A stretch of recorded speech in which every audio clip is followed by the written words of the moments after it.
ఇక Ahmedabad air India ప్రమాదంలో మృతుల సంఖ్య పెరుగుతోంది. ఇప్పటివరకు 279 మంది మృతి చెందగా పలువురికి గాయాలయ్యాయి. విమాన ప్రమాదంతో 241 మంది ప్రయాణికులు 38 మంది బీజేఎం మెడికల్ కళాశాల ప్రాంగణంలో మృతి చెందారు. పలువురు క్షతగాత్రులు కాలిన గాయాలతో అహ్మదాబాద్ సివిల్ ఆసుపత్రిలో చికిత్స పొందుతున్నారు. మరోవైపు అహ్మదాబాద్ సివిల్ ఆసుపత్రిలో మృతదేహాల అప్పగింత కొనసాగుతోంది. డిఎన్ఏ టెస్ట్ ఫలితాల ఆధారంగా ప్రమాదంలో మరణించిన ప్రయాణికుల మృతదేహాలను కుటుంబ సభ్యులకు అప్పగిస్తున్నారు. ఇక దీని గురించి మరింత సమాచారం మా నేషనల్ బ్యూరో చీఫ్ కళ అందిస్తారు. కళ, చెప్పండి, ఇప్పటికే ఆ ప్రమాదానికి సంబంధించి భారీ నష్టం జరిగిందని అయితే తెలుసు, కానీ ఇంకా కూడా ఇప్పటికి కూడా ఇంకా మృతుల సంఖ్య పెరుగుతూనే ఉంది. ఈ నేపథ్యంలో మరి పరిస్థితి ఏంటి?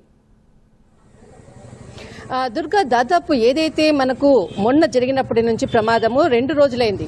దాదాపు జూన్ 12వ తేదీన జరిగినటువంటి విమాన ప్రమాదానికి ఇప్పటి వరకు కూడా 279 మంది మృతి చెందినట్లు కూడా అధికారికంగా ప్రకటించడం జరిగింది. దీనికి సంబంధించినటువంటి డిఎన్ఏ పరీక్షలు కూడా ఒకవైపు జరుగుతూనే ఉంది. ఏదైతే కాలేజ్ పై విమానంలో ప్రయాణించే వారి సంఖ్య 241 మనకు అయితే, అందులో కాకుండా బీజే కాలేజ్ పై ఈ విమానం కూలడంతో అక్కడ దాదాపు 38 మంది మృతి చెందినట్లు కూడా హాస్పిటల్లో వాళ్ళకి చికిత్స కూడా అందిస్తున్నారు. దాదాపు 2 రోజుల నుంచి ఇప్పటి వరకు కూడా కాలేజీకి సంబంధించినటువంటి వాళ్ళు 38 మంది మరణించినట్లు కూడా అధికారులు వెల్లడించడం జరిగింది. అంటే ఎవరైతే అక్కడ మెడికల్ హాస్పిటల్లో వాళ్ళకి చికిత్స కూడా అందిస్తున్నారు ఒకవైపు, కానీ అక్కడ తీవ్రమైనటువంటి ప్రమాదం జరగడంతో మృతుల సంఖ్య గంటకు పెరుగుతున్నటువంటి పరిస్థితి.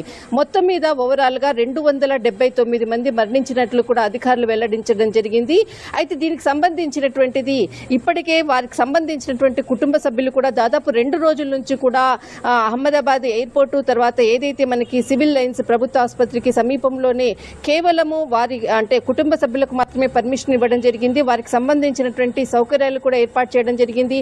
వారి కుటుంబ సభ్యులతో కలిసే విధంగా కూడా ఏర్పాట్లు చేశారు ఒకవైపు. మరొక వైపు ఏదైతే మృతదేహాలను తరలించేటటువంటి పరిస్థితి కూడా ప్రారంభించారు. నిన్న రాత్రి వరకు కూడా డిఎన్ఏకి సంబంధించినటువంటి పరీక్షలు కూడా చేశారు. దాదాపు నిన్న చేసినటువంటి పరీక్షల్లో 25 డిఎన్ఏకి టెస్టులు, దాదాపు నిన్న జరిగినటువంటి టెస్టులో మాత్రము డిఎన్ఏకి సంబంధించినటువంటి 25 పోలికలు సమానంగా రావడంతో వారి మృతదేహాలు కూడా వారికి అప్పగించడం జరిగింది. దాదాపు 18 మంది గుజరాత్కు సంబంధించిన వాళ్ళే ఉండడంతో వారి కొరకు వారికి సంబంధించినటువంటి కుటుంబ సభ్యులకు తర్వాత ఏదైతే హాస్పిటల్లో ఉండేటటువంటి ఇంకా చికిత్స పొందుతున్నటువంటి వాళ్ళందరికీ కూడా ఎప్పటికప్పుడు కూడా అక్కడ సమాచారాన్ని ఇస్తున్నారు. అయితే ఏదైతే నిన్న మరణించినటువంటి దాదాపు గుజరాత్కి సంబంధించినటువంటి 18 మంది ఎవరైతే లోకల్గా ఉండేటటువంటి ఆ ప్రాంతానికి దగ్గరగా ఉండేటటువంటి వారికి మాత్రం వారి కుటుంబ సభ్యులకు వారికి పార్థివ దేహాన్ని కూడా అప్పగించడం జరిగింది. అయితే దీనికి సంబంధించినటువంటిది ఇక్కడ ప్రమాదం జరిగినప్పుడు ఇప్పటి వరకు 279 మంది మరణించినటువంటి పరిస్థితుల్లో 230 బృందాలను ప్రత్యేక బృందాలను కూడా ఏర్పాటు చేశారు. అక్కడ ఏదైతే మరణించినటువంటి వారి శవపేటికల నుంచి తర్వాత వారి డిఎన్ఏ పరీక్షలకు గురించి కానీ మొత్తం అంతా కూడా సమాచారాన్ని ఇవ్వడానికి కూడా ఎప్పటికప్పుడు కూడా దాదాపు 150 మంది బృందాలు కూడా అక్కడ పనిచేస్తున్నాయి. నిన్న ఏదైతే కేంద్ర మంత్రి రామ్మోహన్ నాయుడు కూడా ప్రకటించడం జరిగింది. చాలా బాధతో కూడా నిన్న ప్రెస్ మీట్ లో కూడా చెప్పడం జరిగింది. ప్రమాదంలో తన తండ్రిని కూడా పోగొట్టుకున్నాను, తన ఆ బాధ ఏంటో నాకు తెలుసు, కాబట్టి ఈ ప్రమాదం చాలా ఘోరాతి ఘోరమైన అసలు 2 రోజుల నుంచి కూడా చాలా బాధతో ఉన్నాను. మొత్తం అంతా కూడా దేశవ్యాప్తంగా కూడా అందరూ కూడా ఈ ప్రమాదాన్ని గురించే చర్చకు వస్తుంది. తర్వాత తన తండ్రి పోయిన బాధ ఏంటో నాకు తెలుసు, ఇప్పుడు ఎవరైతే ఈ ప్రమాదంలో కోల్పోయినటువంటి కుటుంబ సభ్యుల బాధ కూడా అంతే ఉంటుంది అంటూ కూడా చాలా బాధతో కూడా చెప్పడం జరిగింది. దీనికి సంబంధించినటువంటి ఏదైతే బృందం కూడా 3 నెలల లోపల కూడా దీని పూర్తిపై విచారణ కూడా చేపడుతుంది అంటూ కూడా చెప్పడం జరిగింది. FAA ఫెడరల్ ఏవియేషన్ అడ్మినిస్ట్రేషన్ తర్వాత మనకు NTSBకి సంబంధించినటువంటి నేషనల్ ట్రాన్స్పోర్టేషన్ సేఫ్టీ బోర్డుకు సంబంధించింది, తర్వాత GE ఏరోస్పేస్ తో కలిసి పనిచేస్తున్నామంటూ కూడా నిన్న ప్రకటించడం జరిగింది కేంద్ర మంత్రి రామ్మోహన్ నాయుడు. మరొక వైపు ఏదైతే ఈ ప్రమాదంలో మరణించినటువంటి విజయ్ రూపాని కుమారుడు కూడా నిన్న DNA టెస్ట్ ఇవ్వడం జరిగింది. దానికి సంబంధించినటువంటి పూర్తి నివేదికలు ఇంకా రాలేదు. అయితే ఏదైతే డిఎన్ఏ నివేదికలు రాగానే ఆయనకు సంబంధించినటువంటి అంత్యక్రియలు రాజ్కోట్లో జరుగుతాయి అంటూ కూడా కుటుంబ సభ్యులు కూడా ప్రకటించడం జరిగింది. మరొక వైపు ఏదైతే విమానానికి సంబంధించినటువంటిది బీజీ కాలేజ్ పైన ఆ విమానం కూలడంతో దానికి సంబంధించినటువంటి మెడికల్ సంబంధించినటువంటి అసోసియేషన్ కూడా ఐఎంఏ కూడా ఒక కీలక ప్రకటన లేఖ కూడా రాసింది టాటా గ్రూప్ కి.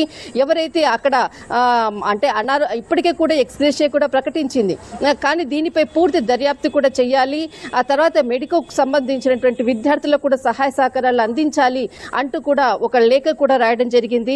మరొకటి ఏదైతే మనకు దాదాపు 2 రోజుల నుంచి కూడా ఏదైతే విమానం కూలిన తర్వాత కూడా ఒకటి మనకు సోషల్ మీడియా వేదికగా అనుకోవచ్చు, దీనిపై అధికారికంగా కూడా ఎటు ప్రభుత్వం ఎక్కడ కూడా స్పందించలేదు. కానీ సోషల్ మీడియా వేదికగా కూడా ఒకటి ఈ విమానానికి సంబంధించినటువంటిది టర్కీకి సంబంధించినటువంటి విమానమే లాస్ట్ దీనికి సేవలు అందించింది అంటూ కూడా ఒకటి టెక్నికల్ కి సంబంధించినటువంటిది అంటూ కూడా వార్తలు వస్తున్నటువంటి సందర్భంలో కొద్దిసేపటి క్రితము టర్కీకి సంబంధించినటువంటిది కూడా ఒక మెసేజ్ ను కూడా పాస్ చేసింది. అయితే దీన్ని సంబంధించినటువంటి ఏదైతే టెక్నికల్ కి సంబంధించిన ఇష్యూను మేము టేకప్ చేయలేదు. అది చేసినటువంటి వాళ్ళు ఎవరో తెలుసు, కానీ దాని గురించి మేము ఇప్పట్లో మేము చెప్పట్లేదు. కేవలం ఎయిర్ ఇండియా తోటి టర్కిష్ టెక్నిక్ ఒప్పందము బోయింగ్ 787 కి కాదు, B777 కి విమానాల నిర్వహణకు మాత్రమే టర్కీకి ఎయిర్ ఇండియాకు మధ్య సంబంధం ఉంది అంటూ కూడా చాలా క్లియర్ కట్ గా ఒక మెసేజ్ పాస్ చేసింది. దీనిపై అటు ఎయిర్ ఇండియా కూడా స్పందించాల్సి ఉంది. అయితే ఈ విమానానికి సేవలు అందించింది ఎవరో మాకు తెలుసు, కానీ దాన్ని మేము చెప్పము. దీనికి సంబంధించినటువంటిది మాత్రము అపార్థాలకు మేము ఇవ్వదలుచుకోలేదు, అది దర్యాప్తు సంస్థ చూసుకుంటుంది అంటూ కూడా టర్కీ కొద్దిసేపటి క్రితం కూడా దాన్ని పోస్ట్ చేయడం జరిగింది. అయితే దీనికి సంబంధించినటువంటిది ఏదైతే 279 మృతదేహాలకు సంబంధించినటువంటిది అక్కడ ఎప్పటికప్పుడు కూడా సహాయక చర్యలు కూడా అందిస్తున్నారు. దాదాపు దీనికి సంబంధించినటువంటిది మరి అంటే డిఎన్ఏ టెస్ట్లలో ఇప్పటి వరకు కూడా దాదాపు 25 మందికి కూడా వారిని గుర్తించడం, వారి ప్రాంతాలకు సంబంధించినటువంటి